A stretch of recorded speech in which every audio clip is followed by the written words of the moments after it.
দেখে একটা পুরুষের মনের মধ্যে কুমন্ত্রণা সৃষ্টি হবে, তোমার প্রতি আকর্ষণ সৃষ্টি হবে, ঠিক কিনা বলেন?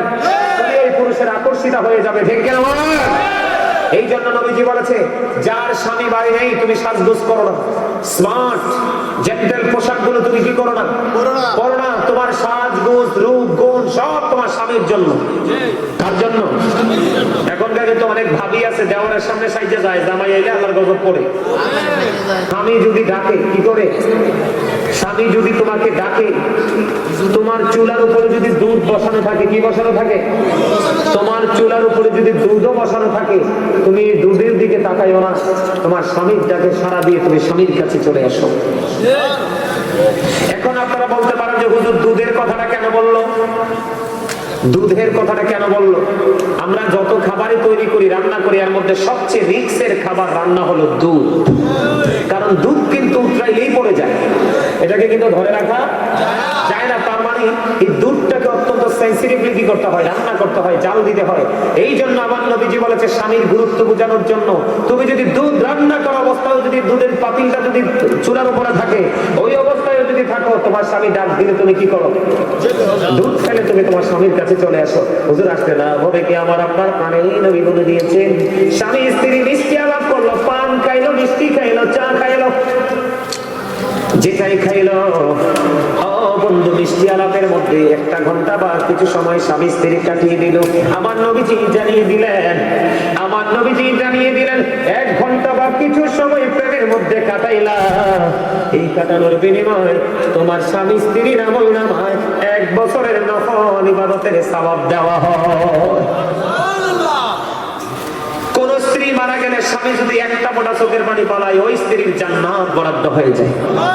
সুবহানাল্লাহ বলেন না? শুধু কি স্বামীরাই দায়িত্ব পালন করবে? স্ত্রীরা করবে, স্বামীরা করবে না? আপনি যদি জামা কিনেন, আপনি বউর জন্য কিনবেন। আপনি যদি চা খান, বিবির জন্য চা নিয়ে যাবেন। আপনি যদি মিষ্টি খান, বিবির জন্য মিষ্টি নিয়ে যাবেন। আপনি যেটা করবেন বিবির জন্য করবেন। বিবি কি করবে? বাঁকা কাজ করবে, কারণ তাদেরকে বাঁকা হাত দিয়ে তৈরি। নবীজি বলেছেন 100টা অন্যায় করলে তুমি 99% অন্যায় ক্ষমা করে দাও, 101টার জন্য তুমি তাকে শাসন করো। কিন্তু শাসন করতে যাই তুমি তার মাথার উপর মাইর দিও না, কি করিও না।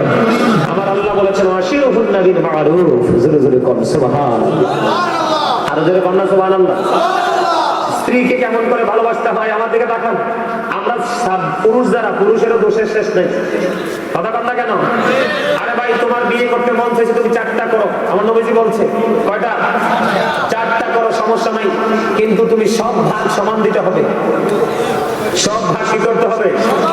তুমি প্রথম বিবির বাচ্চা কাচ্চা আছে, প্রথম বিবিকে রাইখা তুমি দ্বিতীয় বিবিকে নিয়ে সংসার করলা, প্রথম বিবিকে তুমি সবকিছু কি করে দিলা, সবকিছু থেকে বঞ্চিত করে দিলা। আমার নবীজি বলেছেন ওই স্বামীকে কাল হাসরের দিন অর্ধাংশ পুজো করে উঠানো হবে। নাউযুবিল্লাহ বলেন না কেন? সমান দিতে হবে সবাইকে। কি করতে হবে? সবাইকে সমান দিতে হবে। এই স্বামীর পকেটের টাকা বউ যদি নিয়ে যায়, স্ত্রী যদি নিয়ে যায়, চুরি হয় না, কিন্তু চুরি হয় তখন যখন স্বামীর টাকা চুরি করে বাবার বাড়ি পাঠায়। স্বামী বিপদে পড়লে বাবার বাড়ি টাকা বইলাই না, আমার স্বামীরে দেয়। আছে না নাই? এরকম মহিলাও আছে, আছে না? আছে, আছে। আপনারা স্বীকার করেন বা না করেন, আমি দেখছি। আপনারা যেমন একটা সমাজে থাকেন, আমিও তেমন একটা সমাজে থাকি কি থাকি না?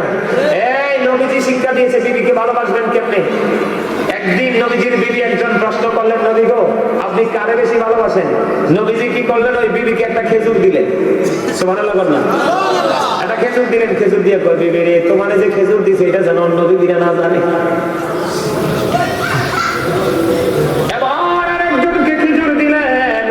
বললেন, বিবি তোমাকে খেজুর দিলাম, এই খবরটা যেমন আরেকজন বিবি না জানে। এমনি করে করে সবাইকে সমান করে আমার নবী খেজুর দিল রে। কিন্তু নবীর প্রেমের খবর তো গোপন থাকলে আমরা জানবো না, আমরা শিখবো না। একজন যখন খেজুরের বিচি ফালাইতে গেলেন, আরেকজন দেখে ফেললেন, বুবু তুমি কি ফালাইলা? একটা খেজুরের বিচি ফালাইছি, কই পাইছো? কই আমার নবী রহমাতুল লিল আলামিন দিয়েছে। বুবু তুমি চাইয়া দেখো, আমারও তো নবী একটা খেজুর দিয়েছে। এমনি করে করে করে করে সব সকল বিবির কাছে দেখা যায় সমান করে করে নবীজি খেজুর দিলেন। এরপরে জানতে পারলেন সমস্ত বিবি এমন একজন নবী রাহমাতাল লিল আলামিনের বিবি হলাম রে, যেই নবী সবাইকে সমান করে ভালোবাসতে জানে। বউকে ভালোবাসবে, বউকে সম্মান করবে, বিবিকে মর্যাদা দিবে। নাই তো হুজুর থাকবো কেমনে? আব্বাই তো সব পেস লাগাইছে। কে লাগাইছে? আব্বাই পেস লাগাইছে। আব্বার কয় হাতের বংশ নাই, আই হাতের মোলা বিয়ে করাইতাম। আরে ভাই বংশ মর্যাদার চাইতে প্রতিভা অনেক দামি। আপনি বংশ মর্যাদা দিয়ে কি করবেন? ধরে পানি খাবেন? আপনি খবর নিয়ে দেখেন বংশমর্যাদাশীল পরিবার থেকে কয়টা সন্তান মানুষ হয়, আর রিকশাওয়ালা রাখাল মজুরদের বাচ্চা কয়টা মানুষ হয়? কথা বলেন না কেন? বাজারে সাজ্জা যায় আর স্বামীর লোকে সাম কাঁদে না। দেখছেন নি? পুরো উল্টা। এটা কিন্তু বাস্তব কথা। একা একা সেজে গুজে চলে যায়। আমরা আজকে দেখছি একটা বোরকা টোরকা সব করছে, এদিক দিয়ে ওন্না দিয়ে রাখছে, হঠাৎ করে চোখ একটু বাটপাট টাইপের। এটা তো সবাই জানে। চোখ কি আমার কোন আর আপনার কোন? চোখ কিন্তু একটু বাটপাট টাইপের। কিসের টাইপের? চোখের কাজই হলো দেখা। চোখের কাজ কি? হঠাৎ করে গাড়িতে বসে রয়েছিল, চোখ খুললে যে শয়তানি চোখ দুটার একবার টকটকে লাল করে রাখছে। পরে দেখলাম বডিতে বোরকাও আছে, আবার ওন্না পড়ছে একটু স্টাইলিশ ভাবে, ওই চুল মুল সবগুলো দেখা যায়। তো তুমি বোরকাটা পড়ছো কি জন্য? তার মানে সে উদ্দেশ্য প্রণোদিত ভাবে সেজে গুজে কোথাও না কোথাও যাচ্ছে। নাউজুবিল্লাহ বলেন না কেন? আরো যারা বলেন না। এগুলো আপনাদের নারীদেরকে কি করতে দিবেন না, এই প্রশ্রয় দিবেন না। শোনেন, আমাদের দেশের অনেক বাবা আছে, বাবার ডান চোখ কানা। কোন চোখ কানা? ডান চোখ কানা বলে। হুজুর প্রশ্ন করেন না যে হুজুর আব্বার ডান চোখ কানা কেন বললেন? ডান চোখ কানা এই জন্য বলছি, কানার মাইয়ারে পড়াইছে শপিং কমপ্লেক্সে, বুঝছেন নি? কারণ ছেলে বড় হয়েছে, বউ খুঁজে পর্দাশীল। বেয়াক্কল, তোমার ঘরের মাইয়া যদি তুমি পর্দাশীল বানাও, তাহলে আরেকজনের ঘরতে পর্দাশীল মেয়ে তোমার ঘরে অটো আসবে। প্রত্যেকটা মেয়ে, প্রত্যেকটা বাবা তার মেয়েকে কমার্শিয়াল বানাতে চায়, কিন্তু বউটা আল্লাহ আনতে চায়।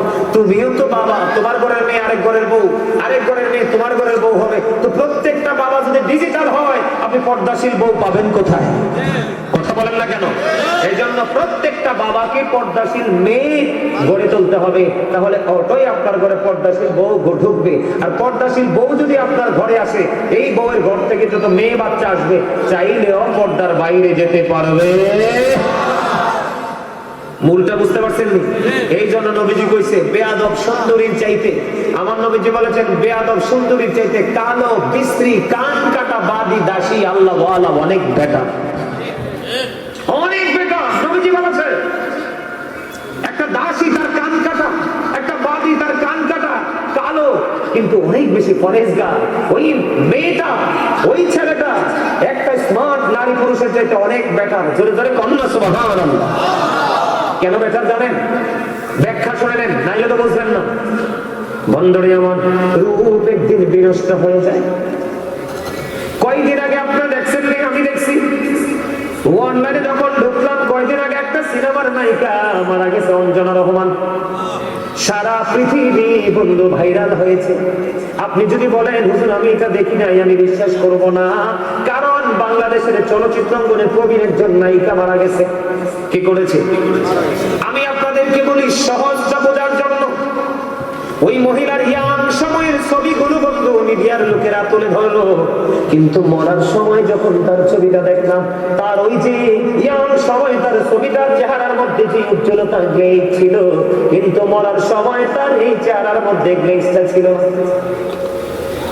আমার নবীর হাদিসের সাথে মিলে গেছে। কেন বললেন বলো হুজুর সিনেমার নায়িকার কাছে কেন গেলেন? সিনেমার নায়িকার কাছে যাওয়ার কারণ হলো সহসাই কিন্তু সুন্দরী মানুষ আপনার আমার চোখের সামনে পড়ে না ও বন্ধু, কিন্তু সিনেমার নায়িকারা রে সবাই চিনে। অপূর্ব সুন্দরী যখন হয় তখনই তাকে সিনেমা করার জন্য ডাকে, ঠিক কিনা বলে? সিনেমা পাড়ায় তার একটা গ্রহণযোগ্যতা পারে শুধু সৌন্দর্যের কারণে। আমার নবীজি জানিয়ে দিয়েছে ওই যে বাহিরের সুন্দর যেই কোনো সময়টা বিনষ্ট হয়ে যাবে। তুমি ধনী দেখো না, ধনী দেখো না, কারণ ধন যে কোনো সময় ফুরিয়ে যাবে। ধন যে কোনো সময় বন্ধু ফুরিয়ে যাবে রে, কিন্তু ধর্ম ধরে ধন এটা ফুরায় না, এটা দিন যত যায় ততই ধারালো হতে থাকে। সুবহানাল্লাহ কয় না? এই জন্য মেয়ে দেওয়ার ক্ষেত্রে মেয়ে বিয়ার সময় ভালো ছেলে খোঁজেন, কিন্তু আপনার ছেলে তো ইয়াবা খায়, কি খায়? গাঁজা খায়, নেশা করে, মদ খায়। আপনার ছেলে মদ খায়, আপনি তাকে কন্ট্রোল করতে পারেন না, কিন্তু মেয়ের ক্ষেত্রে আপনি ভালো ছেলে খুঁজেন, আপনার লজ্জা থাকা উচিত। এই জন্য আমি বলি, কিছু কিছু বাবার ডান চোখ খানা, বউয়ের বেলায় পর্দা, মেয়ের বেলায় বেপর্দা। এই জন্য বলি, ডান চোখ কানা বাপের জীবনে কোনোদিন সুখ মিলে না। কথা কন না কেন? আমার কথা রাগ হইছে? হক কথা কইলে একটু রাগে অন লাগবে। নবীজি কইছে, আল হাক্কু মুররুন, হক কথা নাকি তিতা? হক কথা কি? আর আল্লাহ ডাক দিয়ে কয়, আমার সাচ্চা বান্দা হইলে তুমি তিতা হইলে কি হইছে? আমার সাচ্চা বান্দা হইলে তুমি সত্য বলবা। ওয়াকুলু কাওলান সাদীদা। আল্লাহ বলেছেন সে দা রাইট থিং। আল্লাহ বলেছেন সত্য বলো, সঠিক বলো। কারণ হচ্ছে হি ওয়াজ ভেরি ট্রুথফুল। আপনার আমার প্রাণের নবী ছিলেন শ্রেষ্ঠ সত্যবাদী। আমার সুবহানাল্লাহ কন না কি? আরে ব্যাকে বলে সুবহানাল্লাহ কন। আমি মাহফিলের শুরু থেকে 10টা থেকে 9টা থেকে 11:30 বাজে, 2 ঘন্টা, এতক্ষণ পর্যন্ত যতগুলো কথা বলছি, এই প্রত্যেকটি কথার সাথে বাস্তবতার মিল আছে না নাই? তাহলে আপনারা আবার চিন্তা করেন, আমরা ইসলাম থেকে কত দূরে? দূরে কিনা? আমরা ইসলাম থেকে দূরে কিনা? তাহলে কিয়ামত কাছে না? আজকে থেকে বাবা আপনাদেরকে আমি অনুরোধ করে যাই, মা আমি আপনাদেরকে অনুরোধ করে যাই, আপনারা আপনাদের সন্তানদেরকে মানুষের মতো মানুষ করার চেষ্টা করেন। কারণ কিয়ামতের দিন আপনার সন্তান আপনার এগেনিস্ট পার্টি হয়ে যাবে, আপনার এগেনিস্টে বক্তব্য দিবে, আপনি তখন কি করবেন? উপায় নাই তো। কথা বুঝতে পারছেন না? আমার নবীজি বলেছেন, নারীরা হলো গোপনীয় জীব। কি গোপনীয় জীব?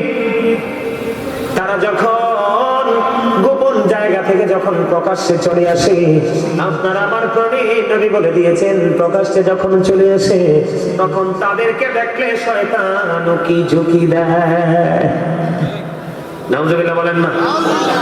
শয়তান কি করে? উকি ঝুঁকি দেয়। শুধু উকি ঝুঁকি না, আপনার আমার প্রাণের নবী জানিয়ে দিয়েছি, বন্ধু শয়তান নারীকে রশি হিসাবে ব্যবহার করে পৃথিবীর বুকে যত নারী, যত পুরুষ বিপদে পড়েছে, নারীর কথা শুনে পড়েছে। আদম সফিউল্লাহ আমাদেরকে অনেকগুলো উপদেশ দিয়ে গেছেন। কি দিয়ে গেছেন? অনেকগুলো উপদেশ বন্ধু আদম সফিউল্লাহ দিয়ে গেছেন। এর মধ্যে একটা উপদেশ হলো, যুবক পুরুষ তোমরা কোনদিন নারীর কথায় চলাফেরা করো না, নারীর কথায় ওঠা বসা করো না। তোমরা যদি নারীর কথা মতো চলাফেরা করো, তাহলে 100টা কাজ করলে 99% কাজে লজ্জা পাবে। তবে নারীদের কাতারে মাকে বসাইও না। তুমি বউয়ের কথায় কাজ করলে 99% কাজে তুমি লজ্জা পাবা, আর মায়ের কথা মতো চললে তুমি 100% এর চাইতেও বেশি নিয়ামত প্রাপ্ত হয়ে যাবা।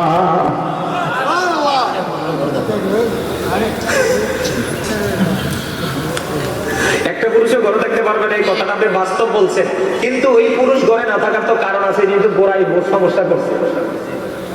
গরিবের মেয়ে খুবই পরেশগার, ওই মেয়েকে তো বউ করে আনবেন না আপনি। আপনি তো আনবেন 5 তলা ভবনের মালিক, কিন্তু ওইটা তো যাইয়ে আপনার কান মলা দিব। দিবে না। বেপরদাশীল নারীদের সমস্যা শেষ নাই তো, বলবো না একটু? এমন শীত চলে না, যেই ঘরে একটা বড় লোকের মাইয়া আছে বউ, আপনি ওইটারে বললেন যে আব্বার একটু গরম পানি করে দাও, দেখবেন কি করে। এখন যখন গানটা ফাঁক দিব, আপনি যদি যোগ্য সন্তান হন, আপনি তো বউর গাল বাড়িয়ে চর বসাই দিবেন। কেন বসাবেন?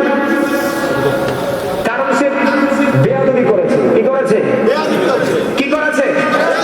কথা বুঝছেন? আমারটা বুঝছে রাখেন আপনারা। যার দাদা নাতি আছে বিয়ে করাবেন, আব্বা আছেন পুত্রে বিয়ে করাবেন, বুঝে রাখেন কথাগুলো। এখন আপনি যে থাপ্পড় দিছেন, বউ তো ফোন দিছে কার কাছে?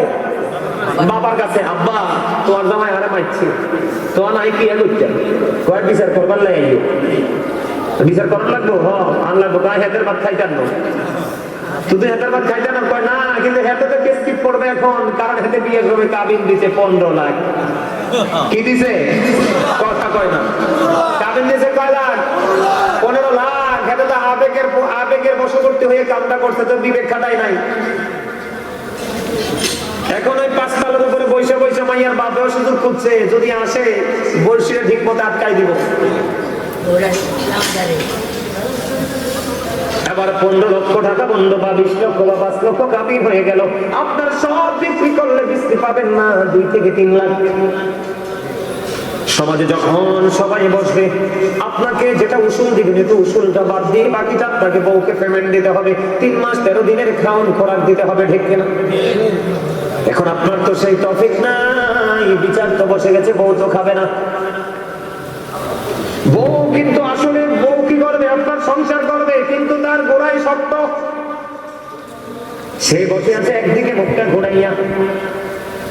আপনি তো বিপদে পড়ছেন, এখন যদি সালিশে ফাইনাল সিদ্ধান্ত আসে আপনাকে মওলানা দিতে হবে।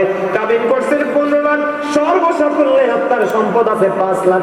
এখন আপনি বিক্রি করে বউ দিলে চলবে? দিলেও তো হবে না। এখন আপনি বাধ্য হয়ে বউয়ের পিঠে যাইয়া হাতটা দিয়া পোষা দিবেন, বিবি আই এম রিয়েলি সরি, বাড়ি চলো।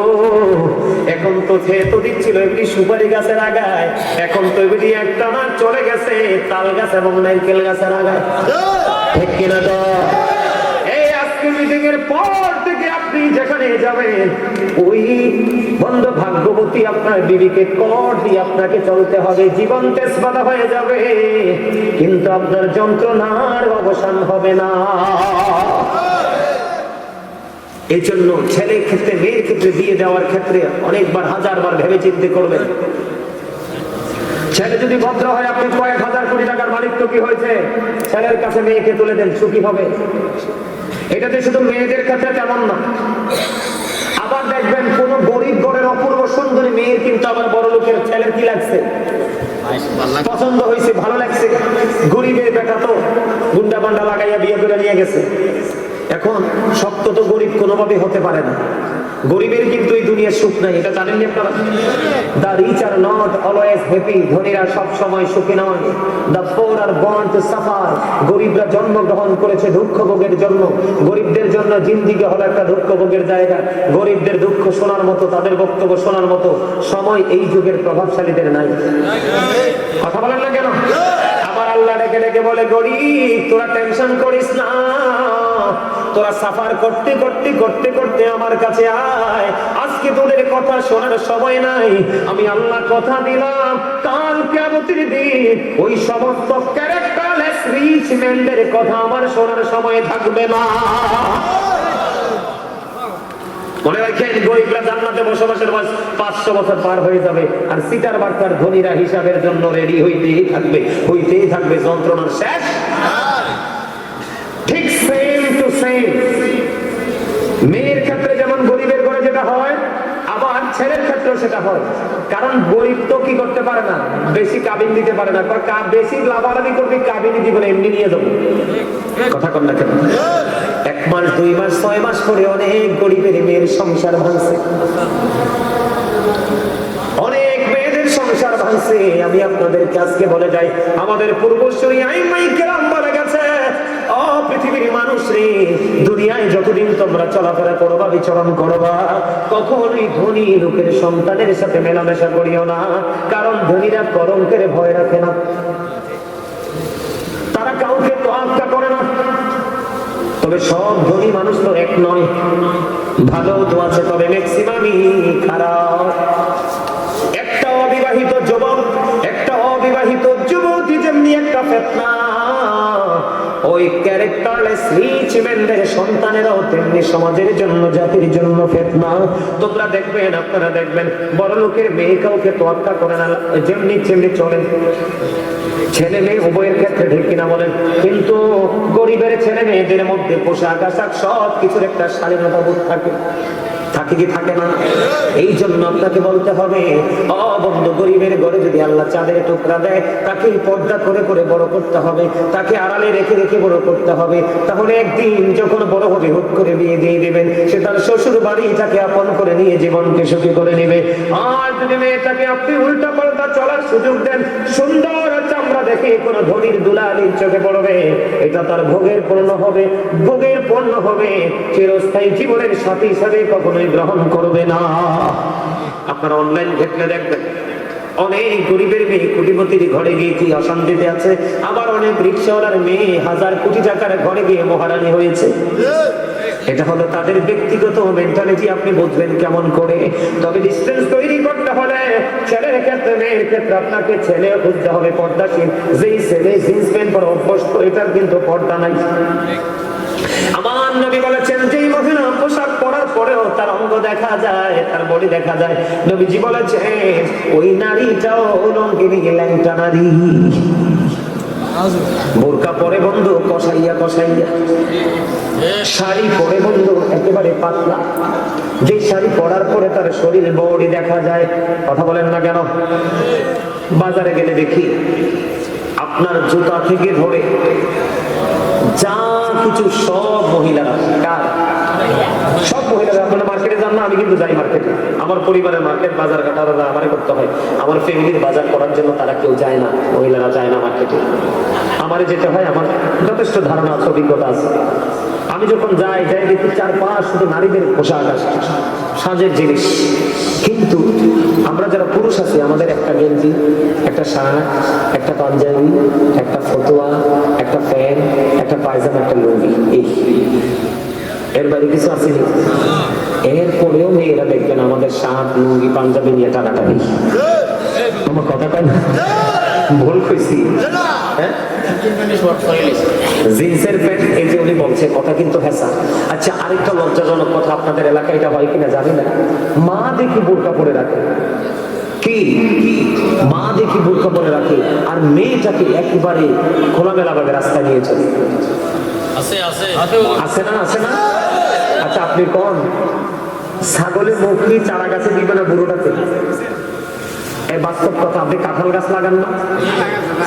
সারা কাঁঠাল গাছ খায় ছাগলে নাকি বড়টা? বড়টার কাছে কি যাইতে পারে?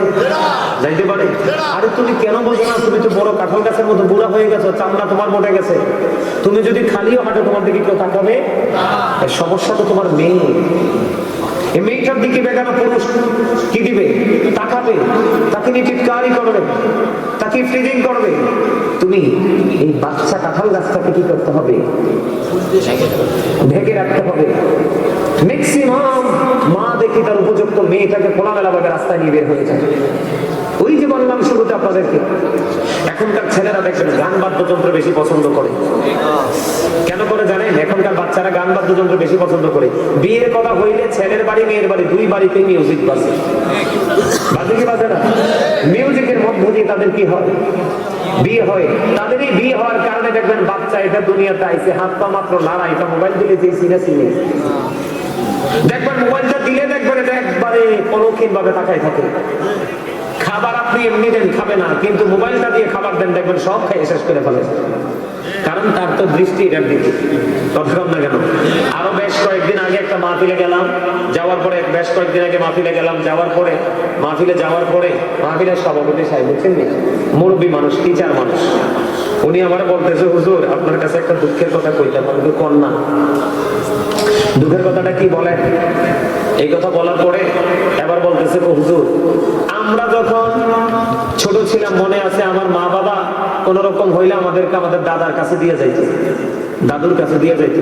আরে এখন আমার পুতির বউ আমার কাছে আমার নাতে নাতিনদের দেয় না, কি করে? মোবাইলটা দিয়ে বয়া দিয়ে যায়। বিষয়টা কিন্তু গুরুত্ব দিয়ে শুনবেন আপনারা। আমি কথাটা বলছি খামখেয়ালির ছলে, কিন্তু আপনারা কথাটা বুঝবেন। কি আমার মা আমাকে আমার দাদার কাছে দাদুর কাছে দিছে কান্না করলে, কিন্তু আমার বৌমা এখন আর আমার নাতিকে আমার কাছে দেয়, মোবাইলটা দিয়ে বসাইয়া দিয়ে চলে যায়। এটা কত বড় ধ্বংস, খেয়াল করছেন? বুঝতে পারছেন? আমার দিকে তাকান। আমি আপনাদেরকে বলে দিই, এই ব্যাপারটাশীলতার সাথে কিন্তু আপনার মিউজিকটা আছে, বিশেষ করে নেশাটা বেশি আছে। আপনারা কয়দিন আগে দেখছেন নি, ঢাকাতে কিছু স্মার্ট মেয়ে বোরকা পরা, তাদেরকে যে ডিবি নেশা করা অবস্থায় ধরছে, দেখছেন নি? এটা খবরে দেখাইছে, দেখছেন নি? এই মহিলাগুলো এই নেশার সাথে যুক্ত হয়েছে বেপরদাশীল হওয়ার কারণে। কারণ তারা যদি পর্দা করে চলতো, তাদেরকে কিন্তু কেউ চিনতো না, জানতো না, তাদের সাথে কারো কোনো পরিচয় পরিণয় হতো না। ঠিক না ঠিক? হতো। আজকে তারা মদের দিকে আসক্ত হয়ে গেছে, নেশার দিকে আসক্ত হয়ে গেছে। কি হয়ে গেছে? বেপরদাশীল নারীদের কোনো সমস্যার শেষ, বেপরদাশীল মেয়েদের সমস্যার কোনো শেষ নেই। আপনাকে আমাকে এই দিকটাকে গভীরভাবে খেয়াল করতে হবে। কি করতে হবে? এখন আপনারা আমার সমাজে আপনাদের এদিকে নেশা করার মতো লোক আসেনি, আছে? আপনারা তাদেরকে বুঝাবেন, আপনারা তাদের সাথে ফ্রিলি আলাপ আলোচনা করবেন, ফ্রিলি আলাপ আলোচনা করে তাদেরকে বিভিন্ন দিকের যে নোংরামিগুলো থেকে তাদেরকে আপনারা কি করবেন, আপনার পরিত্রাণ দেওয়ার চেষ্টা করবেন, বাঁচানোর চেষ্টা করবেন। অন্যথায় কিন্তু উপায় নাই। কারণ আপনি খেয়াল করে দেখেন, এদিকে তাকান, আমি বলি আপনাদেরকে, আপনাদের এলাকায় একজনকে দাওয়াত দিলে 3 জন যায়নি না বললাম, এটা তো একবার ইসলাম এলাও করে না। আমার নবীজি টোটাল নিষেধ, একজনকে দাওয়াত দিলে ওনাকে জানানো ছাড়া 3 জন যাওয়া যাবে না। অনেক সময় মানুষ খাবার শর্ট করে যায় না, এই শর্ট করে খাবারটা শুধু একজনের সাথে 2 জন 3 জন যাওয়ার কারণে। আপনারা বিসমিল্লাহ বলে খাবার শুরু করেননি, সবাই করেন না। আমরা একটা মানে সামাজিক যেটা দরকার সেটাই বলতে থাকি, একটু বাড়তি কিছু বলবেন। আবার রাসূলুল্লাহ সাল্লাল্লাহু আলাইহি ওয়াসাল্লাম মেরাজে গেছেন, মেরাজে পূজক এবং গৃহস্থদের পরিদর্শন করেছেন। মহিলাদের একটি অংশ দেখছেন, কেন দেখছেন এই মহিলা একটু ফিরে দেন, যাতে আমরা গার্জিয়ান আছি তারা যাতে এই স্ত্রীদেরকে এবং মেয়েদেরকে বুঝাইতে পারে। আমি আপনাদেরকে বলি, উনি যেটা বলছেন, আল্লাহ নবী জাহান্নামের দিকে তাকাইয়া দেখতেন অধিকাংশই নারী এবং ধনী মানুষ, আর জান্নাতের দিকে তাকাইয়া দেখলেন অধিকাংশই পুরুষ এবং গরিব মানুষ। নারীরা বেশি বেশি করে জাহান্নামে যাবে স্বামীর নাফরমানির কারণে। কিসের কারণে? স্বামীর নাফরমানির কারণে। এখনকার যুগের মেয়েরা নারীরা স্বামীর সাথে নাফরমানি করে কি করে না? গাদ্দারি করে কি করে না? বিভিন্ন ভাবে করে না? এমনকি রাতের অন্ধকারে বিছানায় পর্যন্ত স্বামীর সাথে নাফরমানি করে। আপনারা আমার দিকে তাকান, আল্লাহ রাসূল বলেছেন, একজন স্বামী যদি তার স্ত্রীকে কি করে, ডাকে কাছে আসো, কিন্তু স্ত্রী কি করলো না, স্বামীর ডাকে সাড়া দিল না, না দিয়ে মুখটা অন্যদিকে ঘুরিয়ে রইল, স্বামীর মনে কষ্ট লাগলো। আমার নবীজি বলেছেন, ওই নারীটা ওই তখন থেকে একবারে সকাল পর্যন্ত তার উপরে লানতের ফেরেশতারা লানত দিতে থাকে। জোরে জোরে কন্যা নাউজুবিল্লাহ। আমার নবীজি বলেছে, এদিকে তাকান, মা বোনদেরকে বলেছে, বন্ধু অমান্য করে আপনি আপনার ইচ্ছে মতো পোশাক পরলেই চলবে না। মহিলারা মাথা থেকে পা পর্যন্ত ঢেকে রাখবে, আর পুরুষেরা নাভি থেকে টাকনুর উপর পর্যন্ত ঢেকে রাখে। 2টা কন্ডিশন 2 শ্রেণীর জন্য ফরজ। বুঝে নিতে হবে আপনাদেরকে। এখন আপনারা যেটা করতেছেন বন্ধু, এটা কোরআন হাদিস সাপোর্ট করে না। আপনারা যেটা করতেছেন এটা বেঈমান কাফেরদেরকে আপনারা লালন করতেছেন, ধারণ করতেছেন। আল্লাহ রাব্বুল আলামিন বলে দিয়েছেন, the heretics are the eternal enemy of the believers. innal kafirina kanu lakum aduwwan mubina. বেঈমান কাফেররা ঈমানদারদের প্রকাশ্য শত্রু।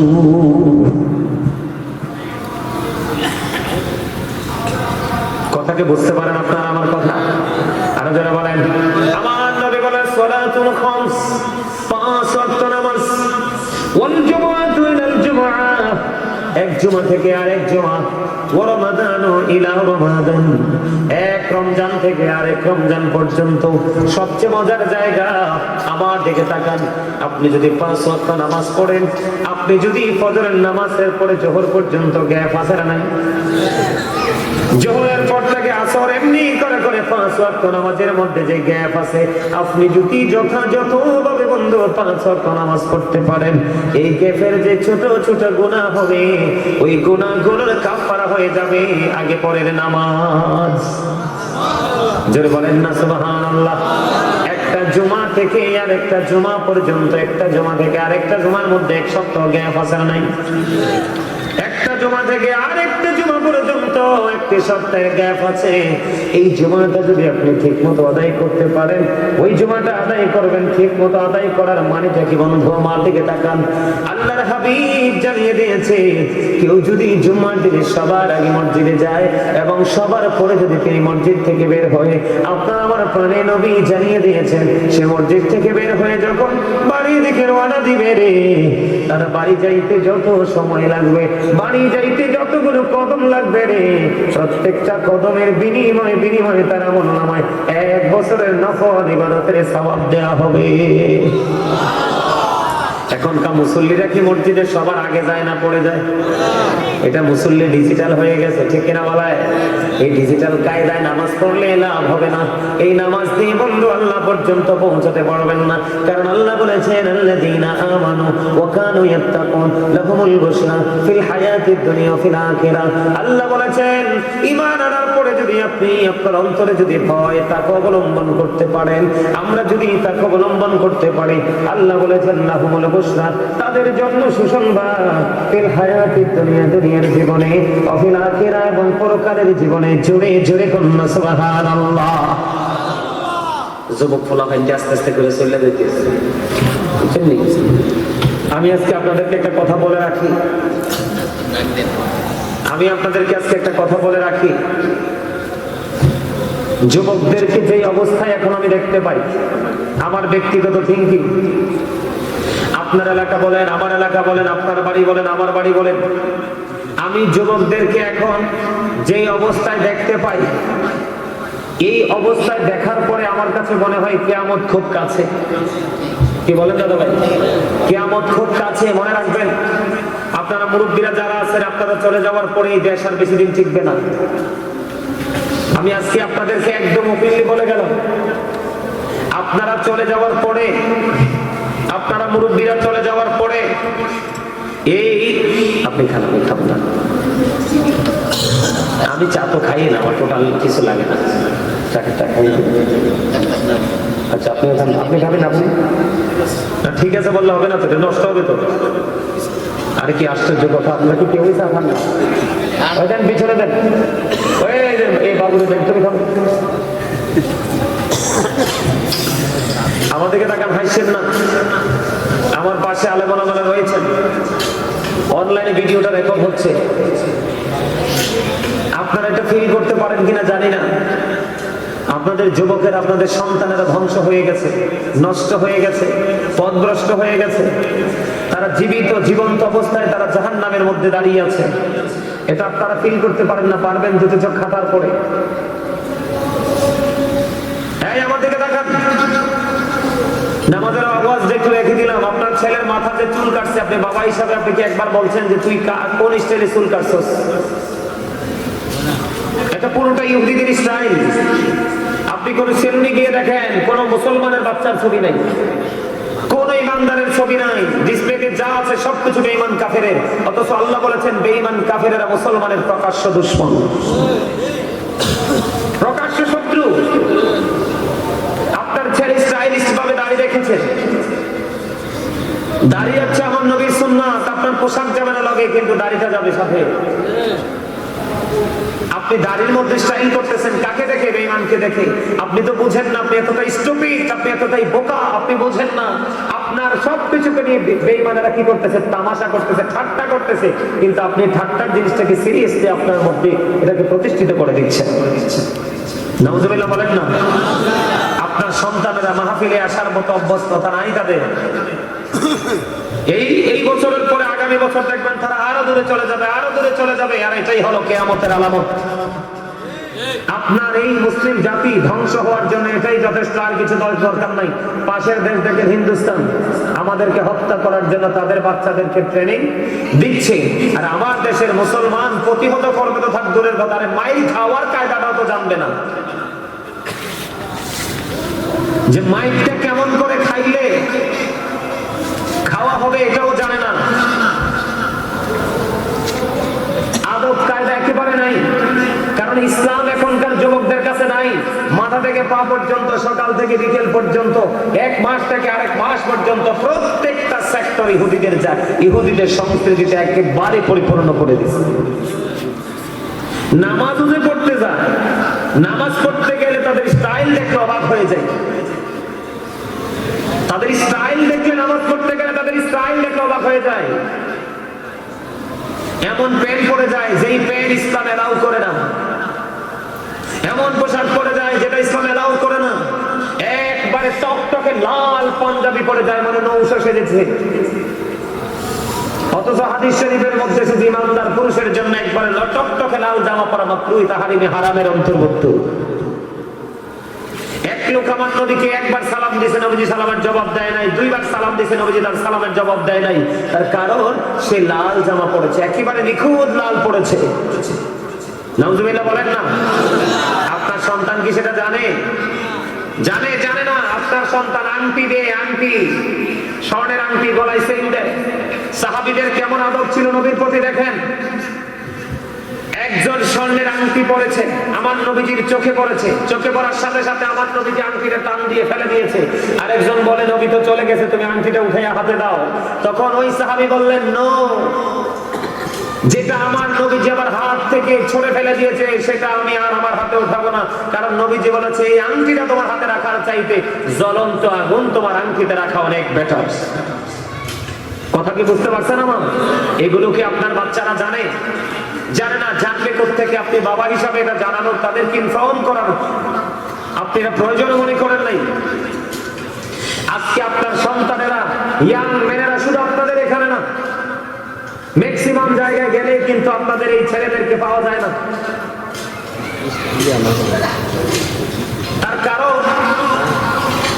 তার কারণ হলো আল্লাহ রাসূল বলেছেন, আবদিবু আওলাদাকুম আলা সালাতি খিসালিন হুব্বি নবীকুম ওয়া হুব্বি আহলি বাইতিহি ওয়া আলা কিরাতিল কুরআন।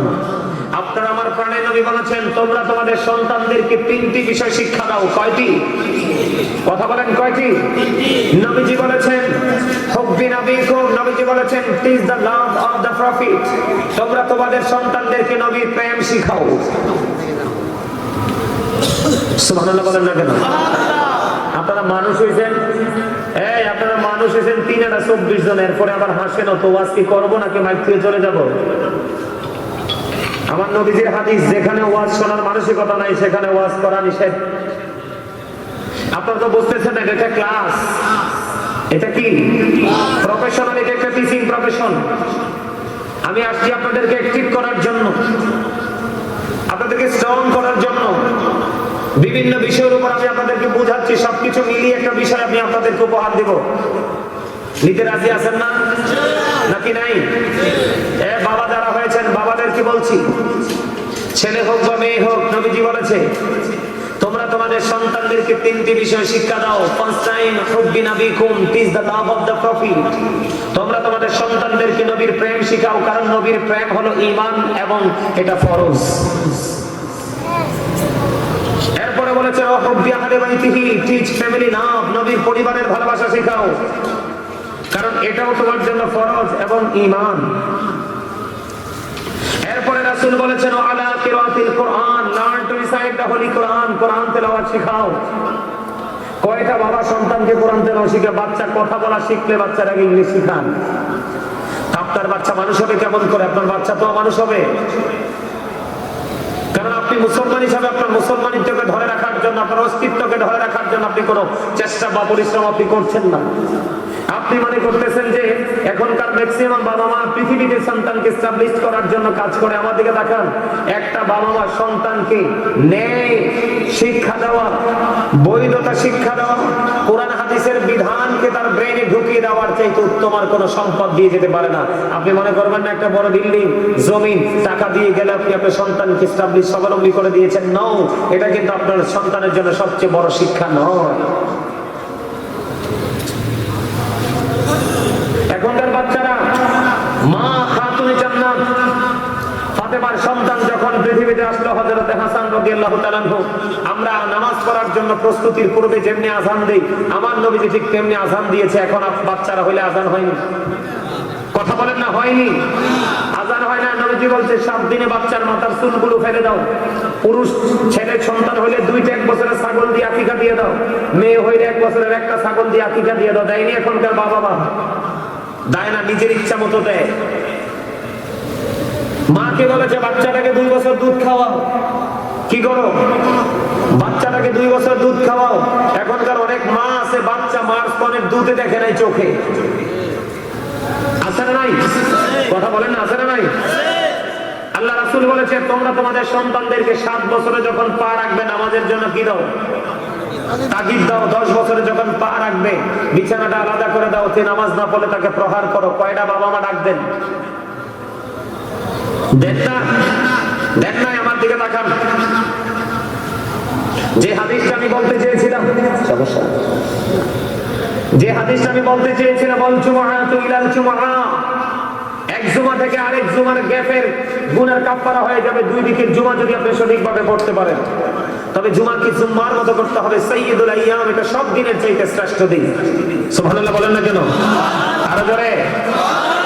আপনি সবার আগে গোসল করবেন, সবচেয়ে অন্য সব দিনের চাইতে উত্তম রূপে গোসল করবেন। সবচেয়ে সুন্দর দামি যে জামাটা আছে সেটা আগে পরবেন। যদি তৌফিক থাকে, আতর থাকে, ভালো সুগন্ধি মাখবেন। মেয়েকে হেঁটে হেঁটে হেঁটে হেঁটে মসজিদে চলে গিয়ে সামনের কাতারে বসবেন। আপনার আমল নামায় ঈদ কুরবানির সওয়াব শুরু হয়ে যাবে। দ্বিতীয় কাতারে বসবেন, আপনার আমল নামায় গরু কুরবানির সওয়াব, গরু সাদকার সওয়াব ঢুকে যাবে। তৃতীয় কাতারে বসবেন, আপনার মুরগি কুরবানির সওয়াব বরাদ্দ হয়ে যাবে। চতুর্থ কাতারে বসবেন, ডিম কুরবানির সওয়াব হয়ে যাবে। তবে দুঃখজনক হলেও সত্য, যখন ইমাম সাহেব খুতবা দেওয়ার জন্য যখন খুতবা হাতে নিয়ে যখন মিম্বারে দাঁড়িয়ে যায়, তখন কিন্তু যেই ফেরেশতারা আপনি জুম্মার মুসল্লি হিসেবে নোট করার জন্য যে ফেরেশতারা পৃথিবীতে আসে, ওই ফেরেশতাদের নোটবুকে আপনার তালিকায় নামটা আসবে না। তার কারণ আপনি চতুর্থ কাতার পর্যন্ত ঢুকতে পারেন নাই। এরই মধ্যে খতিব সাহেব খুতবা নিয়ে দাঁড়িয়ে গেছে। হাদিস শরীফের মধ্যে এসেছে, ইমাম সাহেব যখন খুতবা নিয়ে মিম্বরে দাঁড়িয়ে যায়, তখন যে ফেরেশতারা পৃথিবীতে আসে, ওরা ওদের নোটবুকটাকে ক্লোজ করে ওরা ওই খতিব সাহেবের খুতবা শোনার জন্য দাঁড়িয়ে যায়। আপনি নামাজ পড়েছেন ঠিকই, টেকসই যে তালিকা, সেই তালিকায় আপনার নামটা আসে। এখন কি ওই নামাজই বেশি না? কথা বলেন না কেন? আর আপনি সবার আগে গোসল করছেন, অন্য সব দিনের চাইতে সুন্দর করে গোসল করে সেই যে গুজে সবার আগে মসজিদে চলে গেলেন, আপনার আমল নামায় ঈদ কুরবানির সওয়াব চলে আসলো। তার পাশাপাশি বন্ধু, আপনি সবার আগে আসলেন এবং সবার পরে বের হয়ে গেলেন। আমার নবীজি জানিয়ে দিয়েছি, তুমি সবার পরে বের হয়েছো। তোমার বাড়ি যাইতে মসজিদ থেকে যতগুলো কদম লাগবে রে, যতগুলো কায়েক লাগবে, এক একটা কায়েকের বিনিময়ে 1 বছরের ইবাদতের সওয়াব। যদি 50টা কদম লাগে, তাহলে তোমার আমল নামায় 50 বছরের নফল ইবাদতের সওয়াব দেওয়া হয় একটা জুমার দিনে। তাহলে বোঝা যায় যে যত দূর থেকে নামাজ পড়তে আসে সেই বেশি বেনিফিশিয়ারি হয়। সুবহানাল্লাহ বলেন না? এই জন্য আমি বলতে চেয়েছি, আমার নবী বলেছেন, এক রমজান থেকে আরেক রমজান 365 দিন যদি 1 বছর হয় বন্ধু, এই বছরের রোজায় চলে গেল 30 দিন। এই সামনে আসছে ফেব্রুয়ারি লাস্টের দিকে রোজা শুরু হবে, ওই রোজায় যদি যাই 30 দিন, 30 60 দিন মাইনাস হয়ে গেল রে। আরো বাকি আছে 305 দিন। তুমি তোমার জীবনে 1 বছরে 305 দিনে যত গুনাহগুলো করবে, সবগুলো গুনাহ মাফের জন্য যথেষ্ট হয়ে যাবে। এই পাশে রোজা এবং ওই পাশে রোজা। তবে শর্ত হলো কবিরা গুনাহ থেকে বেঁচে থাকতে হবে। ইচ্ছে করে কবিরা গুনাহ করা যাবে না। তাহলে নামাজে লাভ না লস? হাদিস শরীফের মধ্যে এসেছে, আপনার আমার প্রাণের নবী, ও বন্ধু, আপনার আমার প্রাণের নবী, তিনি বলে দিয়েছে, তোমার বাড়ির আঙিনায় যদি কোনো পুকুর থাকে, কোনো নদী থাকে, কোনো জলাশয় থাকে, তুমি যদি দৈনিক 5 বার গোসল করো, তোমার শরীরে কোনো ময়লা থাকবে না। আপনি যদি দৈনিক 5 বার গোসল করেন, শরীরে ময়লা বা দুর্গন্ধ কিছু থাকবে না। একবার গোসল করলেই তো গন্ধ থাকে না। 5 বার যদি আপনি গোসল করেন, গন্ধ তো থাক দূরের কথা, বন্ধু ময়লা আসারও সাহস পাবে না, বউদিতে ঢুকে না বলে। আমার নবীজি বলেছে, কেউ যদি কারো বাড়ির আঙিনায় যদি কি হয় পুকুর বা জলাশয় থাকে, দৈনিক 5 বার যদি গোসল করে রে, 5 বার গোসল করলে যেমন তার শরীরে কোনো ময়লা থাকে না, বান্দা যখন সঠিকভাবে 5 ওয়াক্ত নামাজ পড়ে, 5 ওয়াক্ত নামাজ পড়ার কারণে তেমনি তার আমল নামায় কোনো গুনাহ থাকে না। কত মজার খবর দেখেন, নামাজীদের পাওয়ার, নামাজীদের মর্যাদা কেমন আমি আপনাদেরকে বলে দিতে চাই। ঈসা রুহুল্লাহ বন্ধু একদিন এক রাস্তা দিয়ে হেঁটে হেঁটে যায়। যাওয়ার সময় তিনি হঠাৎ করে তোনার দৃষ্টিগোচর হলো। যাওয়ার সময় তিনি দেখতে পাইলেন হঠাৎ করে একটা পাখি নিজের বডিটাকে ধুলোবালিতে দোসর করে নিচ্ছে, মানে ময়লা করে নিচ্ছে। এই ময়লা যুক্ত শরীরটাকে আবার বন্ধু জলাশয়ে গিয়ে আবার ধৌত করে নিচ্ছে। ময়লা লাগাইলে, বালু লাগাইলে কি হয়? ময়লা হয়, গোসল করলে ময়লা দূর হয়ে যায়। এমনি করে করে একবার গায়ের মধ্যে ময়লা লাগায়, আরেকবার বন্ধু ধুলাবালি লাগায়, এমনি করে করে একবার পরিষ্কার করে একবার লাগায়। ঈসা রুহুল্লাহ দাঁড়ায় দাঁড়ায় চিন্তা করতেছে, এই তিনি আশ্চর্য ঘটনা, এটা আবার কি, কেন এটা কেন হয়, কেন হয়? এবার আল্লাহ রাব্বুল আলামিনের পক্ষ থেকে ঈসা রুহুল্লাহকে জানিয়ে দেওয়া হলো, ওগো ঈসা, এটা হলো আল্লাহর প্রিয় হাবিব, হাবিবুল্লাহর উম্মতের নিদর্শন।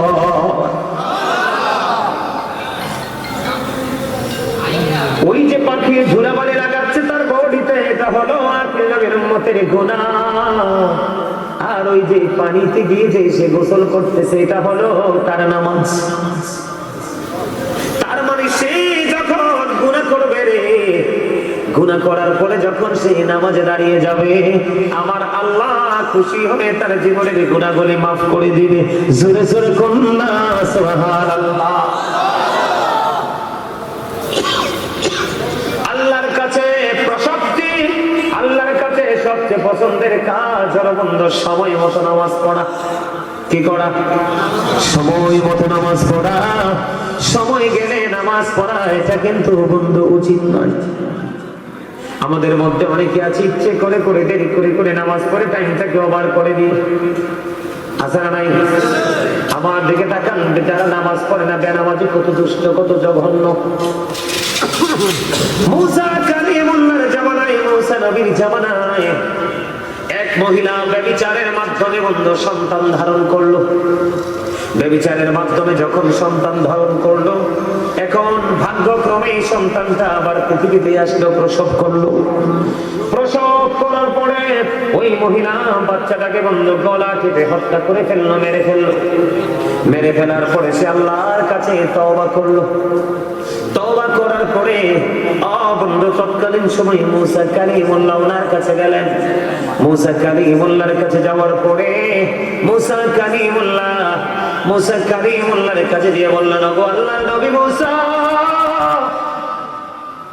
আমি অপরাধ করেছি, অন্যায় করেছি, জুলুম করেছি, আমি ব্যভিচার করেছি, ব্যভিচারের মাধ্যমে সন্তান ধারণ করেছি, সন্তানকে প্রসব করেছি, নিজের হাতে আমি গলা টিপে হত্যা করেছি। ওগো নবী মুসা, সন্তানটাকে হত্যা করার পরে আমি আল্লাহর দরবারে তওবা করেছি। আপনি বলে দেন, আপনি বলে দেন, আপনি বলে দেন আমার এই অপরাধ ক্ষমা করবেন। বন্ধু এই কথা বলতে দেরি মুসা কালিমুল্লাহ ডাক দিয়ে বলল, না না না না, তুমি আমার সামনে থেকে দূর হয়ে যাও। মুসা নবী মহিলাটাকে তাড়িয়ে দিলেন। সঙ্গে সঙ্গে আল্লাহ রাব্বুল আলামিন জিবরাইলকে পাঠালেন, জিবরাইল যাও যাও যাও, মুসাকে গিয়ে প্রশ্ন করো ওই মহিলাটাকে কেন এখান থেকে বের করে দিল। এবার জিবরাইল আসলেন, আসার পরে মুসা কালিমুল্লাহর সাথে কথা বললেন। এবার আল্লাহর নবী মুসা কালিমুল্লাহ বললেন, সে জঘন্য পাপী। এবার ওই মুসা কালিমুল্লাহকে ওই ফেরেশতা একটা ডাক দিয়ে বললেন, ওগো মুসা, মুসা রে, আমার আল্লাহ জানিয়ে দিয়েছে রে মুসা, ওই ব্যভিচারিণী মহিলা সন্তান ধারণ করলো, এটা হলো ব্যভিচার করেছে, এটা একটা অপরাধ। সন্তান ধারণ করে প্রসব করলো না, এটা একটা অপরাধ। সন্তানটাকে হত্যা করে ফেললো, এটা একটা অপরাধ। এত অপরাধ করার পরে তওবা করে আসলো, আপনি তাকে দূর দূর করে তাড়িয়ে দিলেন। মুসা রে, যে মানুষ ইচ্ছে করে নামাজ ছেড়ে দেয়, ওই মানুষগুলো ওই যে ব্যভিচারিণী চাইতেও জঘন্য। জোরে জোরে কন্যা নাউজুবিল্লাহ। এক্সাম্পল দিলাম আপনাদেরকে বোঝানোর জন্য। কিসের জন্য? এখন আমাদের মধ্যে ইচ্ছে করে নামাজ ছেড়ে দেওয়ার লোক আছে না নাই? শুধু আছে না, এরা যে কেমন করে নামাজ দিয়ে হাঁটি ঠাট্টা করে, যেটা বলার কোনো ভাষা আছে না নাই? কথা বলেন, আছে না নাই? আমাদের মধ্যে এটা আছে। বন্ধু আমার দিকে তাকান, এখন কিসের দিন চলে? কথা কয় না। আমি জুতা পরি নাই, মোজা পরি নাই, পা দুইটা বরফ হয়ে যাচ্ছে, অনেক শীত। হযরতে আবু যর রাদিয়াল্লাহু তাআলা আনহু থেকে হাদিস বর্ণিত। আমার নবী শীতের দিনে বের হলো, বের হওয়ার পরে তিনি চাইয়া দেখলেন গাছের পাতাগুলো ঝরে ঝরে পড়ছে। আমার নবীজি গাছের ডাল ধরলেন, আবু জরকে একটা ডাক দিলেন, হে আবু জর। আবু জর উত্তর দিলেন, লাব্বাইকা ইয়া রাসূলুল্লাহ, নবী গো আমি হাজির। আমার নবী এবার একটা ডাক দিয়ে বলল, রে আবু জর, তুমি চাইয়া দেখো শীতের কারণে শুষ্ক হয়ে গাছের পাতাগুলো কেমনি বিরামহীন ভাবে ঝরে ঝরে পড়ছে। রে আবু জর, আল্লাহর প্রিয় বান্দাগুলো, আমি নবীর উম্মত গুলো নামাজের মাধ্যমে যখন আল্লাহর কুদরতি কদমে ওই পবিত্র কপাল লাগায়া সেজদা দিয়ে দেয়, নামাজের মাধ্যমে যখন সেজদা দিয়ে দেয়, তখন ওই শীতের দিনের গাছের পাতার মতো তার জীবনের গুনাহগুলি ঝরে পড়ে যায়। জোরে জোরে কন্যা সুবহানাল্লাহ। এখন আপনি নামাজটা কেমন করে পড়বেন বন্ধু?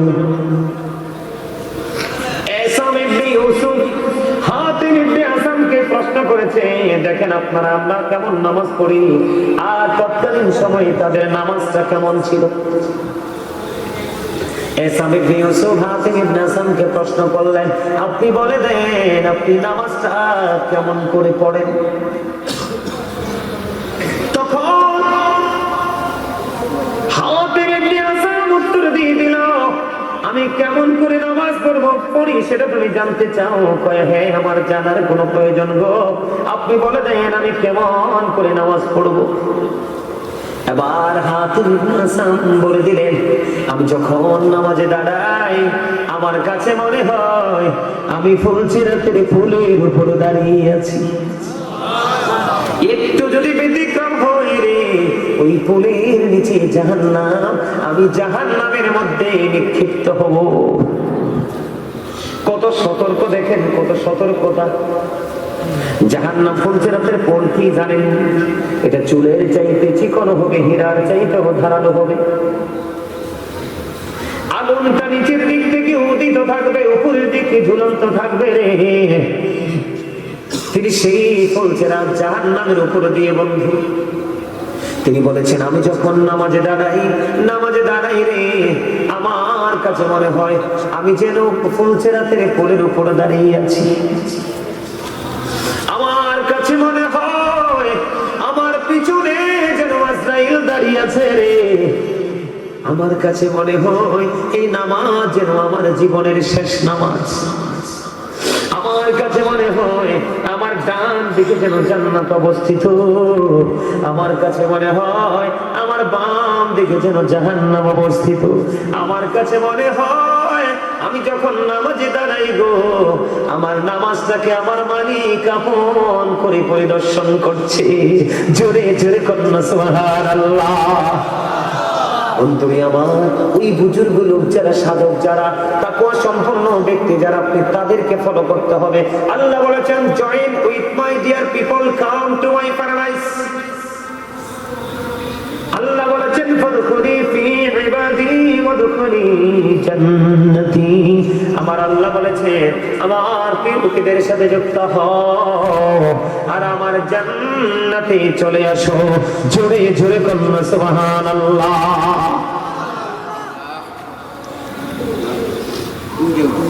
কথাকে বুঝতে পারছেন নি? এবার আছেন নামাজ সম্পর্কে কেমন যত্নবান হতে হবে বন্ধু।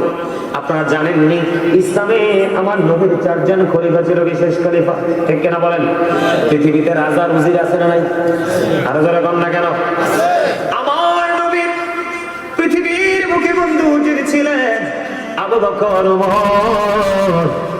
আর ওই পৃথিবীর বাইরে বন্ধু আমার নবীর উজির ছিলেন হযরত জিবরাইল এবং মিকাইল। জোরে জোরে সুবহানাল্লাহ।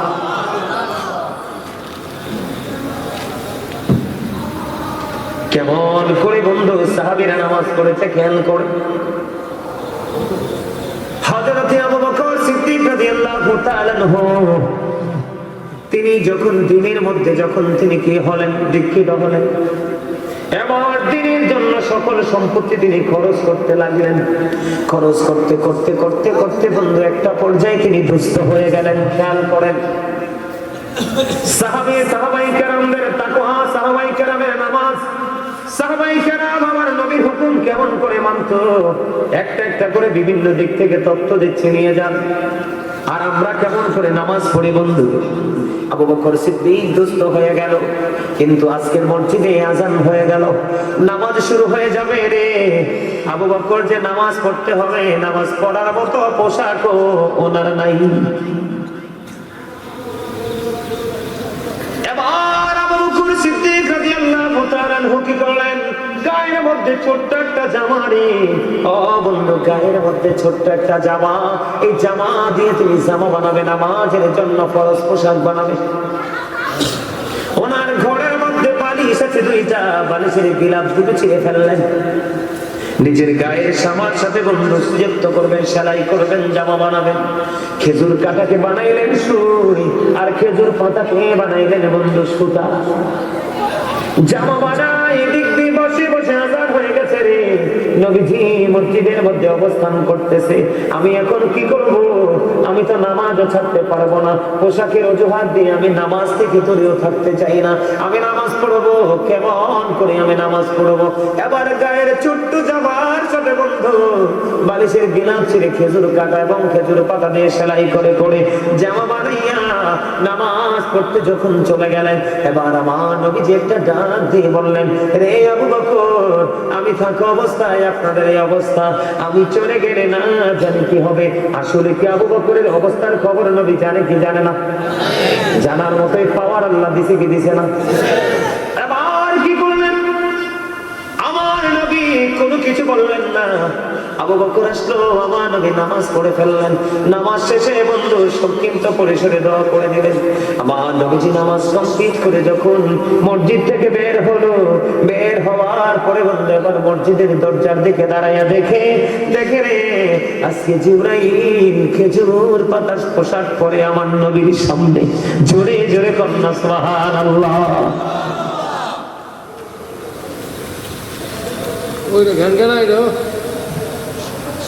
খেজুর পাতার পোশাক পরে পরে আমার নবীর সামনে হযরত জিবরাইল। আমার নবী যে একটা ডাক দিয়ে বললেন, রে জিবরাইল, আজকে আপনার পরনে খেজুর পাতার পোশাক কেন দেখা যায় গো? এবার জিবরাইল আলাইহিস সালাম ডেকে ডেকে বললেন, ইয়া রাসূলুল্লাহ, ইয়া হাবিবাল্লাহ, নবী গো, ও প্রাণের নবী, আপনি চাইয়া দেখেন আবু বকরের জামা নাই, নামাজ পড়ার মতো পোশাক নাই গো, তারপরেও তুমি নামাজ ছাড়বে না। আপনি চাইয়া দেখেন ইয়া রাসূলুল্লাহ, আবু বকরের পরনে খেজুর পাতার পোশাক দেখা যায়। আবু বকর যখন খেজুর কাটা এবং খেজুর পাতাকে সুই সুতা বানাইয়া জামা বানায়, আমার আল্লাহ সকল আসমানের ফেরেশতাদেরকে ডেকে বলেছে, রে ফেরেশতারা, আজকে আমার আবু বকরের সম্মানার্থে তোমরা সবাই খেজুর পাতার পোশাক পরে না।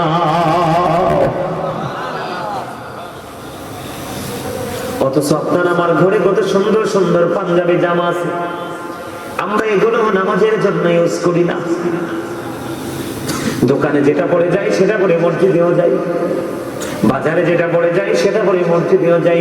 তাহলে আপনার মধ্যে মসজিদ এবং দোকানের মধ্যে পার্থক্য করার মতো মানসিকতা নাই, আপনি কখনোই স্পেশাল জান্নাতি হতে পারেন না। আমার কথা কি আপনাদের বুঝে আসে? কথা বলেন, বুঝে আসেনি? নামাজের মধ্যে ঠাস ঠুস করে মশা মারে, কথা কয় না কেন? মারে মারে, দুপুর দুপুর থাপ্পড় মারে, আসে না নাই? শৌসা করেনি, হ্যাঁ হু হা করে না, কারণ তাদের নামাজে কোনো মনোযোগ। আবু বকর সিদ্দিক রাদিয়াল্লাহু তাআলা আনহুর জীবনে থেকে তথ্য পাইলেন। আমার বন্ধু সিয়াসিত্তার অন্যতম হাদিস গ্রন্থ বুখারী শরীফ, বুখারী শরীফ যিনি বন্ধু রচনা করেছেন ইমাম বুখারী। কি ইমাম বুখারী বন্ধু নামাজ পড়তেছে, খেয়াল করেন, ইমাম বুখারী নামাজ পড়তেছে, ইমাম বুখারী নামাজ পড়তেছে, নামাজরত অবস্থায় ওনাকে বিষাক্ত পোকা কামড় দিচ্ছে, কিন্তু নামাজ তো ভাঙে না, নামাজ শেষ করে না। নামাজে কতটা মনোযোগী, নামাজ পড়ার ক্ষেত্রে ক্ষেত্রে কতটা সচেতন ছিলেন আমাদের পূর্বসূরি ইমাম কেরাম।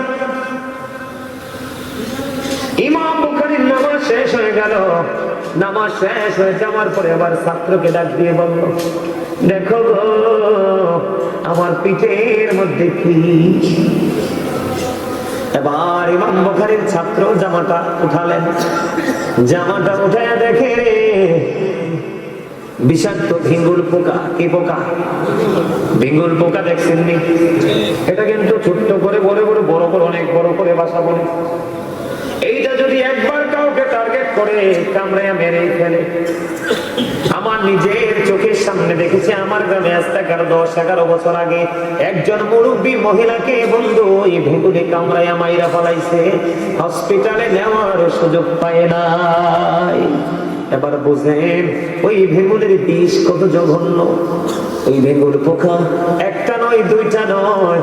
ও বন্ধু, ইমাম আজম আবু হানিফার পিঠে একটা নয়, দুইটা নয়, 10-10টা কামড় দিয়েছে এই বিষাক্ত পোকা। এবার ছাত্র উঠে দেখে তাদের পিঠে 10টা কামড় রে। এবার ছাত্র প্রশ্ন করলো, গুমনি হুজুর এই ভয়ঙ্কর পোকাগুলো একটা নয়, দুইটা নয়, আপনাকে 10টা কামড় দিল, আপনি কোনোভাবেই কি ফিল করতে পারেননি? আপনি ধারাবাহিক ভাবে নামাজ চালিয়ে গেলেন। এবার ইমাম বুখারী একটা ডাক দিয়ে বললেন, আমি যখন নামাজের জন্য দাঁড়িয়ে গেলাম রে, ও বন্ধু, আমি যখন নামাজের জন্য দাঁড়িয়ে গেলাম, কিবলামুখী হয়ে গেলাম, আমি এতটাই মনোযোগী হয়ে নামাজ পড়ছিলাম, এত প্রেমময়, এত মধুময় ভাবে আমি কোরআন তেলাওয়াত করছিলাম। আমি কোরআন তেলাওয়াত করতে করতে করতে করতে নামাজ পড়তে পড়তে আমার ওই নামাজের মধ্যে, কোরআন তেলাওয়াতের মধ্যে এত প্রেম, এত মধু আমি খুঁজে পেয়েছি। ওই বিষাক্ত পোকার কামড়ে আমি এত অনুভব করতে পারিনি। জোরে জোরে কন্যা সুবহানাল্লাহ। এখন আপনাকে আমাকে বিষাক্ত পোকায় বন্ধ কামড় দিতে হয় না। আপনি আমি মশা বসলেই আমি বুঝতে পারি। আমাকে অনেক সময় মানুষ ফোন করে, হুজুর আমার একটা সমস্যা। কই কি? কয় আমি নামাজ যখন দাঁড়াই 2 রাকাত পড়ছি না 3 রাকাত পড়ছি মনে থাকে না। 1 রাকাত পড়ছি না 2 রাকাত পড়ছি সেটা মনে থাকে না। মনে থাকবে কি করে? আপনি তো নামাজ লোক দেখানোর জন্য পড়তে এসেছেন। বলে হুজুর এটা কি শুধু লোক দেখানোর ক্ষেত্রে হয়? না না, অনেক সময় বয়সের কারণে ওইটা হয়, বার্ধক্যজনিত কারণে এটা হয়। এই জন্য আমি আপনাদেরকে বলবো নামাজ অত্যন্ত মনোযোগ সহকারে পড়তে হবে বন্ধু। আমাদের পাশের দেশ ভারত, ভারতে একজন আল্লাহর ওলি আছে, চিনেন? তার নাম কি? খাজা গরিবে নওয়াজ, খাজা মঈনুদ্দিন। আছে না নাই? কথা বলেন না কেন? আজমির শরীফে গেছেন নি আপনারা কেউ? আমি গেছি রে, ওখানে না গেলে বন্ধু বোঝা যায় না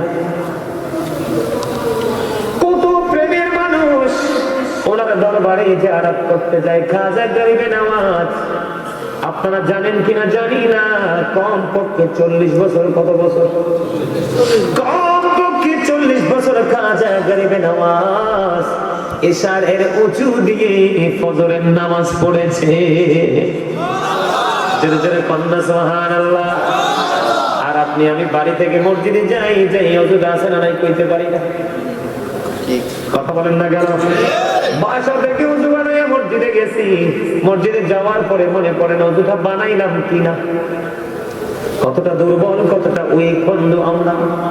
এই জন্য বলেছি আপনি নামাজকে নামাজের মতো পড়তে হবে, কারণ প্রতিদিন ফেরেশতারা শিফট আকারে আসে, কি আকারে?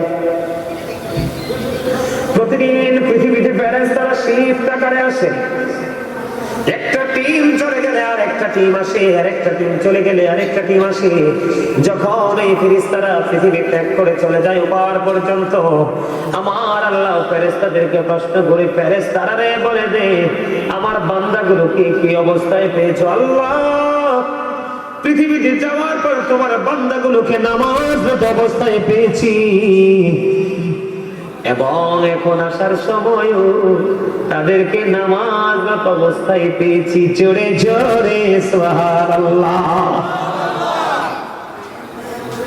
বিশেষ করে আপনারা সাধারণ মানুষ, বেশি বেশি করে জামাতে নামাজ পড়ার চেষ্টা করবেন, মসজিদে বেশি বেশি করে যাওয়ার চেষ্টা করবেন। আপনাদের এলাকায় মহিলারা নামাজ পড়তে যায়নি মসজিদে, এইটা কখনোই হতে দিবেন না। এখন বন্ধু কিছু আলেম ওলামা বের হয়েছে, তাদের সঠিক এলেমে জানা নাই। মহিলাদেরকে মসজিদে, বাড়ি থেকে মসজিদে গিয়ে নামাজ পড়ার জন্য উৎসাহিত করে, আছে না নাই? আমার দিকে তাকান, আমি কি বলি? আমি গাজী সুলাইমান দামি না আমার নবী দামি? কথা কয় না কেন?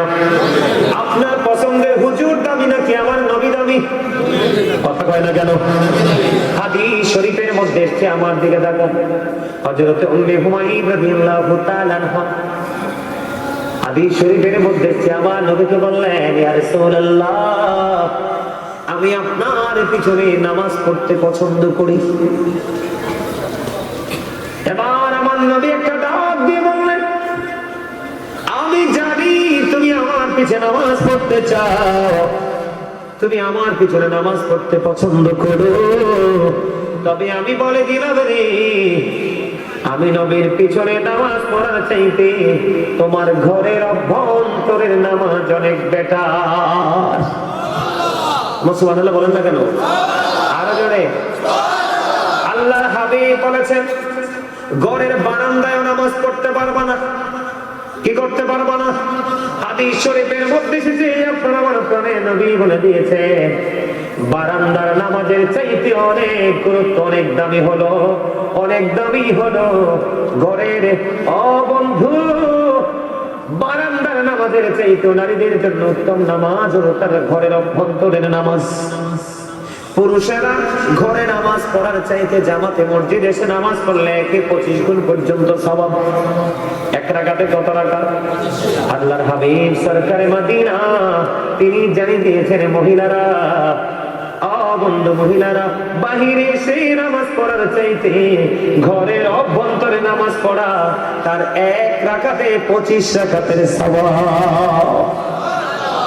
আপনারা কখনোই মা বোনদেরকে মসজিদে যাওয়ার জন্য আস্তে আস্তে করে এই মৌলবী আপনাদের এলাকায় ঢুকবে, বিভিন্ন জায়গা তারা গ্রাস করে নিচ্ছে, বিভিন্ন জায়গায় তারা অ্যাটাক করতেছে। বন্ধু, এখান থেকে আপনাদেরকে আমাদেরকে বের হয়ে আসতে হবে, ঠিক কিনা বলেন? এবার আসেন আমরা ফরজ নামাজ পড়ি, ফরজের পাশাপাশি আমাদেরকে সুন্নাত নফল পড়ার দরকার আছে না নাই? আরো জোরে বলেন না। যদি আপনি ফরজ ও নামাজের ফাঁকে ফাঁকে আপনি নফল নামাজ পড়তে পারেন, এটা আপনার জন্য অনেক বড় নিয়ামত। আপনার জীবনে, আমার জীবনে অনেক ফরজ আমল ছুটে যায় কিনা? ফরজ আমল যখন ছুটে যায় বন্ধু, আপনার সুন্নাত নফল আমল দ্বারা আপনার কাল হাসরের ময়দানে ওই ফরজের ঘাটতিটা আল্লাহ ফিল আপ করে দিবে। জোরে জোরে সুবহানাল্লাহ। তবে সবচেয়ে দিকে তাকান, সব সময় খেয়াল রাখবেন, আল্লাহ রাসূল বলেছেন, মান সাল্লাল ফারদাইন দাখালাল জান্নাহ। আপনার আমার প্রাণের নবী বলে দিয়েছে, এদিকে তাকান, যে ব্যক্তি শীতল সময়ে 2 ওয়াক্তের নামাজ পড়বে, কোন সময়ে? শীতল সময়ের 2 ওয়াক্তের নামাজ পড়বে রে, তার ঠিকানা হবে জান্নাত। জোরে জোরে কন্যা সুবহানাল্লাহ। শীতল সময়ের মধ্যে বন্ধু জানেন শীতল সময় কোনটা? কথা কয় না। ঠান্ডা সময়ের নামাজ 2 ওয়াক্তের নামাজ আছে, বলতে পারবেন নি কোন নামাজ? একটা হলো ফজর, আর একটা হলো আসর। একটা হলো কি? ফজর এবং আসর, এই 2টা সময়ের নামাজ শীতল সময়ের নামাজ। আপনার আমার প্রাণের নবী জানিয়ে দিয়েছে, এই শীতল সময়ে 2 ওয়াক্তের নামাজ যদি পড়তে পারো গো, তোমার ঠিকানা হবে বন্ধু জান্নাত। জোরে জোরে কন্যা সুবহানাল্লাহ। নামাজ পড়বেন তো? আমি একটা ঘটনা আমি আপনাদেরকে মজা করে বলছি বন্ধু, খবরে শুনে নেন। আমার আল্লাহর কাছে নফল ইবাদত কত পছন্দের। এই শাহাদাত তারিবিন কিতাবের মধ্যে এসেছে বন্ধু, জিবরাইল আলাইহিস সালাম টানা 30,000 বছর নফল ইবাদত করলেন। 30,000 30,000 নফল ইবাদত করলেন, 30,000 বছর। আমার আল্লাহ জিব্রাইলকে ডাক দিয়ে বলে, জিব্রাইল, আমি তো তোমাকে 30,000 বছর নফল ইবাদত করার কথা বলিনি, কেন করেছো? আবার জিব্রাইল ডেকে ডেকে বলে, আল্লাহ গো, আপনি আমাকে 600 ডানা দিয়ে পৃথিবীতে পাঠিয়েছেন, সৃষ্টি করেছেন, মর্যাদা দিয়েছেন, সেই জন্য শুকরিয়া স্বরূপ আমি 30,000 বছর নফল ইবাদত করেছি। এবার বন্ধু আমার আল্লাহ ডাক দিয়ে বলে, রে জিব্রাইল, ও জিব্রাইল, তুমি শুনে রাখো, তুমি সাক্ষী থাকো, আমার হাবিবের উম্মত গুলো যদি কিছু সময় নফল ইবাদতের মধ্যে যদি সময় কাটায়, আমি আল্লাহ কথা দিলাম তাদেরকে অদ্বিতীয় জান্নাত দিয়ে পুরস্কৃত করব। তার এটা হলো একটা। আরেকটা এটার বাস্তব ঘটনাটা বলে হাদিস শরীফ। কাল হাসরের ময়দানে একজন আহ্বানকারী আহ্বান করতে থাকবে, কে রে রাতের মধ্যবর্তী সময়ে নামাজ পড়েছো? সুবহানাল্লাহ বলেন না। কে আহ্বানকারী আহ্বান করতে থাকবে, কে রে রাতের মধ্যবর্তী সময়ে নামাজ পড়েছো? ওই যে আমি নফল ইবাদতের কথা বললাম, আপনারা বলেন মধ্যবর্তী রাতের মধ্যবর্তী নামাজ কোনটা বুঝছেননি? তাহাজ্জুদের নামাজ। এদিকে তাকান, হাদিস শরীফের মধ্যে এসেছে যখন ডাক দেওয়া হবে, কে রে মধ্যবর্তী সময়ে রাতে নামাজ পড়েছো? বন্ধু অল্প কিছু নামাজি দাঁড়াবে, অল্প কিছু নামাজি দাঁড়াবে। যখন এই নামাজি গুলো দাঁড়াবে তখন সঙ্গে সঙ্গে অর্ডার দিয়ে দেওয়া হবে, যাও যাও যাও, বিনা হিসাবে তোমরা জান্নাতে চলে যাও। জোরে জোরে সুবহানাল্লাহ। বিনা হিসাবে জান্নাতে চলে যাও, বিনা হিসাবে জান্নাতে চলে যাও, জান্নাতে চলে যাও। জান্নাতে চলে যাওয়ার জন্য বন্ধু অর্ডার দিয়ে দেবে। আর যারা মধ্যবর্তী সময়ে নামাজ পড়তে পারেনি, তারা বিচারের জন্য প্রস্তুত হও।